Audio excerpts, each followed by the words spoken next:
Why is the camera not working? Because it is cold. Your zoom is your legs, these things. Well, good morning or afternoon or evening, whatever time you are watching this video, and welcome to a new video. So I am back in the beautiful state of Tasmania in the southern end of Australia.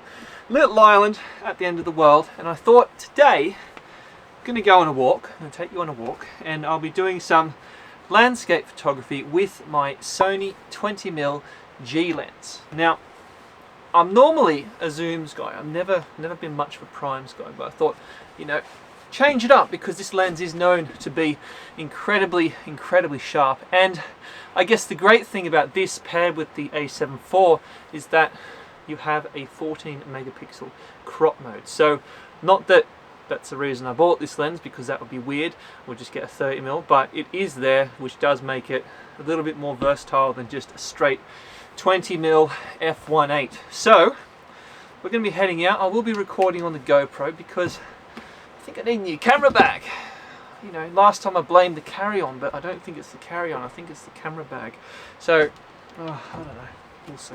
Anyway, irrelevant. So let's go. Let's go and have some fun and explore. I'm going to get my shoes on, and then we're going to go. Alright, so we've just come across our first composition straight over the bridge. There's a really lovely creek running through and it winds off into the distance. So we're going to go f4, 1/200th of a second. Lovely.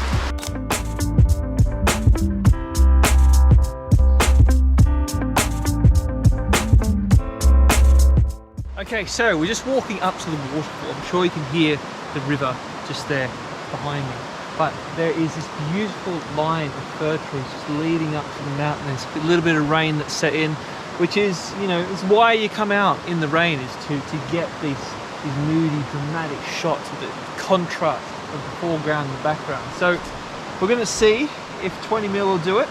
As I said, I'm a zoom guy, so we'll see what happens. So we're going to go into crop mode. We've got 30mm. We'll go f9, 1/400th of a second.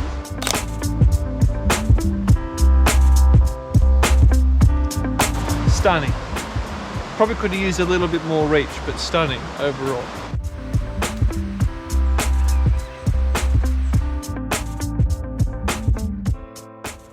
Alright, so we've just gone off the track because I found this stunning moss meadow. Honestly, it feels like I'm the only person who've ever walked here. That's how pristine it feels. But we've just found a beautiful solitary tree just here. And I thought, well, because I've got a prime lens on my camera body instead of a zoom, we're going to walk over to it because I'm going to try and see if we can utilize that f1.8 just to get some really nice separation into the background. So let's see what happens. Okay, so we're going to go f1.8,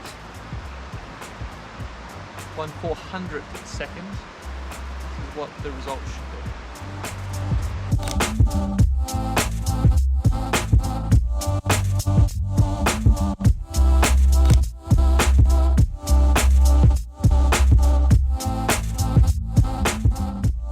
Okay, we have made it to quite an astoundingly incredible, beautiful waterfall. It is huge.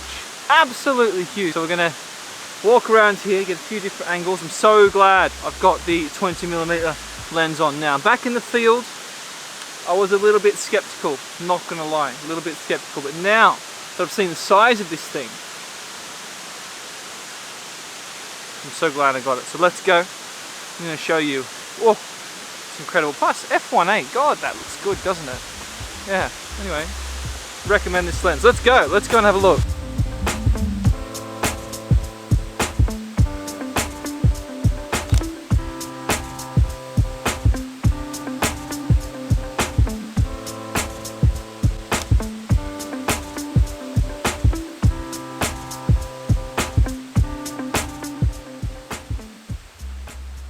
We're on. Alright, I hope you enjoyed that beautiful waterfall. We have 3 more to go, but I just want to talk a little bit about why I think primes are perfect for landscape photography.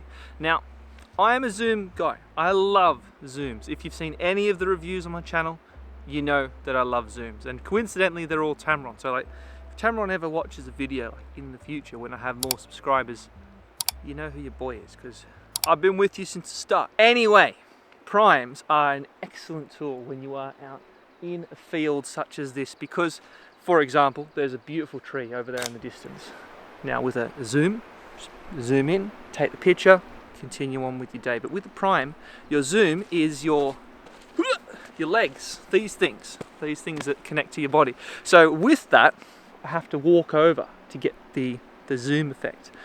Now, you don't get the compression, but what you do get instead is all the extra stuff that you see along the way. So as you can see, I'm in a very beautiful valley. There was a rainbow out there just before. It was stunning. Now, I wouldn't have seen that if I'd have just continued on, take the shot and kept going. I would have missed it altogether. So because of the fact that I'm using a prime lens instead of a zoom, I was able to see the rainbow that was behind me. So that was a very, very special moment. And as well as that, there's all these beautiful reeds and ferns, and as you're walking along, you get to take pictures and find new little small details in the landscape around you. And I think that is very, very special because you're able to see so much more. And it does as well boost your creativity, because let's be honest, when you do use a zoom, you can get a little bit lazy. Like, I'm guilty of it too. You zoom in, take a picture, continue on, don't even think about it.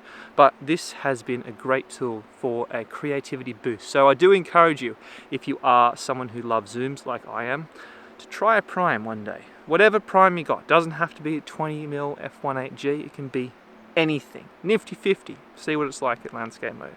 Anyway, let's go see the other waterfalls. But I just wanted to mention that. Let me know what your thoughts are down below. Are you a prime or a zoom? If you're anything like me, you'll probably be a zoom, but I'm still curious to know your thoughts.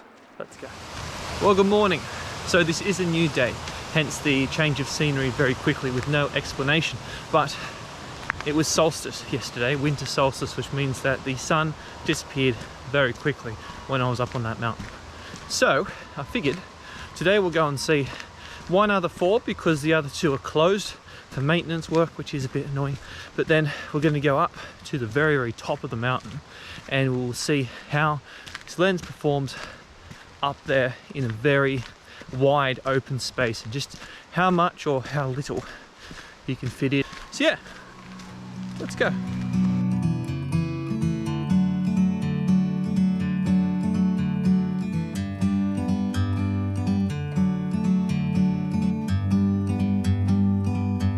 Like a bird on a tree,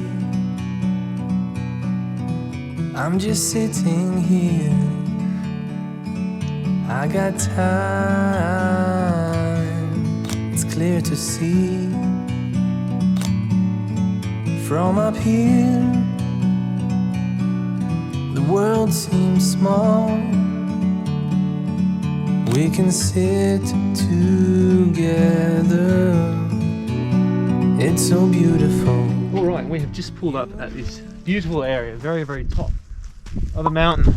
It's a little bit cold. Probably should not be wearing shorts, but nevertheless. So I think this is a great area just because it's so wide and so open that we might be able to get some really nice wide angle shots with this lens. So I've got the circular polarizer on just to sort of help cut glare and all that stuff off the lens, and we're just going to be wandering around here taking some pictures before we head off home because it's a bit cold. In the great outdoors, forever free.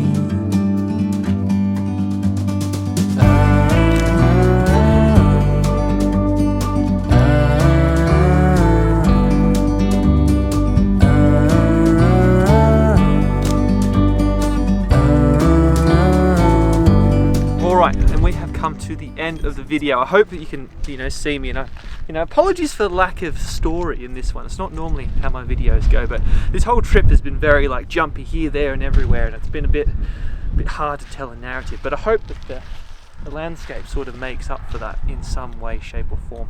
Anyway, if you did enjoy this video, then do let me know down below which picture you like the most, or which part of the video, because that's always a big help. And if you have watched a few of my videos already and you have and you haven't subscribed, then I would really appreciate that, because I'm getting very close to 1,000 subscribers. So you know, almost there, and then the real work begins.